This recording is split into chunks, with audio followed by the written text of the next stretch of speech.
আমি আমির খসরু, চট্টগ্রামে থাকি এবং একটি প্রাইভেট কোম্পানিতে ইন্টার্নশিপ করছি। আমি একটি ঘটনা শেয়ার করতে চাই, যেটি আমার এলাকায় এক ভাড়াটিয়ার সাথে ঘটে। ঘটনাটা ঘটে 2003 সালের দিকে চট্টগ্রামের বহদ্দার হাটের একটা পাড়ায়। পাড়াটার নাম বললাম না, এটা আমার নানুদের ভাড়া বাসায় ঘটে। যে জায়গাটায় ঘটে তার একটু বর্ণনা দিই। নানুদের একটি পুকুর আছে, পুকুর পাড়ে 3টি বেড়ার বাসা, আর পুকুর থেকে একটু দূরে একটা নর্দমা, তার সাথে লাগানো ভাড়াটিয়াদের জন্য একটা টয়লেট। বলে রাখা ভালো যে এই এলাকায় যখন ঘটনাটা ঘটে তখন এটা শহরের মধ্যে হলেও তা ছিল একটা অজপাড়া গা টাইপের। ঘটনায় আসি।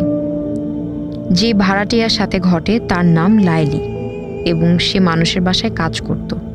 তার একটা 4 মাসের কন্যা সন্তান ছিল। লাইলি এক রাতে নুপুরের আওয়াজের মতো শব্দ শুনতে পায়। এই আওয়াজ শুনে তার ঘুম ভেঙে যায়।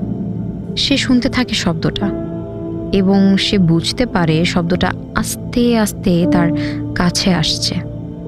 লাইলি তখন ঘরের ফাঁক দিয়ে দেখার চেষ্টা করে এবং দেখে সেখানে একটা মেয়ে বিয়ের শাড়ির মতো শাড়ি পরা, তার গায়ে অনেক স্বর্ণ অলংকার। সে দেখল মেয়েটা হাঁটছে।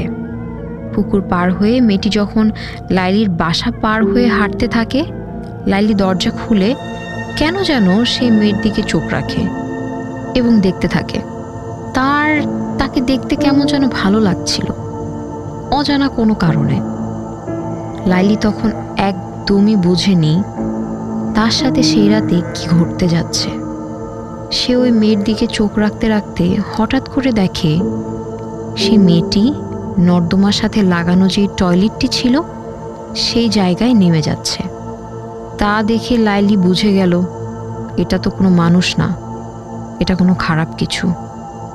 সে সাথে সাথে দরজা লাগিয়ে শুয়ে পড়ে। শোয়ার কিছু সময় পর তার চোখ লেগে আসে এবং ঠিক তখনই সে বুঝতে পারে তার বুকের উপর কেউ ভর করে বসে আছে। সে চোখ খুলতেই বেড়ার ফাঁকা দিয়ে আসা আলোতে দেখছিল একটা ভয়ঙ্কর চেহারার কালো কুচকুচে এক নারী তাকে বলতে থাকে, তুই কি দেখেছিলি? এখানে কি দেখেছিলি?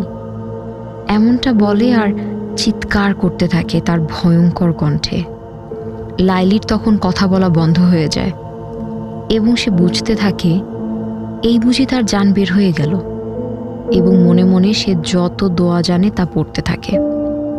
সেই পিশাচ কেমন যেন আর্তনাদ করতে থাকে। লাইলি এদিকে ভয়ে শেষ।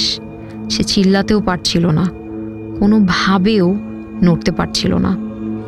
এরপর ঘটে ভয়ঙ্কর একটা ঘটনা। লাইলির উপরে ভর দিয়ে বসে থাকা অবস্থাতেই লাইলির সামনেই তার 4 মাসের বাচ্চাটাকে গলা টিপে মেরে ফেলার চেষ্টা করে। লাইলি এই দেখে কষ্টে এবং ভয়ে চিৎকার করতে চাইলেও করতে পারছিল না। বাচ্চাটা ছটফট করতে থাকে, কিন্তু অবশেষে বাচ্চাটা মারা যায়। লাইলি হতভাগ হয়ে শুধু চেয়েই থাকে বাচ্চাটার দিকে। পিশাচটা বলতে থাকে, এরপর সামনে তোকেও মেরে ফেলবো। এই বলে সে চলে যায়। ঘটনার কিছুদিন পর লাইলি বাসাটি ছেড়ে দেয়। এরপরে 3 থেকে 4 মাস পর লাইলিকে দেখা যায় অন্য কোনো এক এলাকায় পাগলের মতো আচরণ করতে। এরপরে শুনি সেও নাকি মারা গেছে।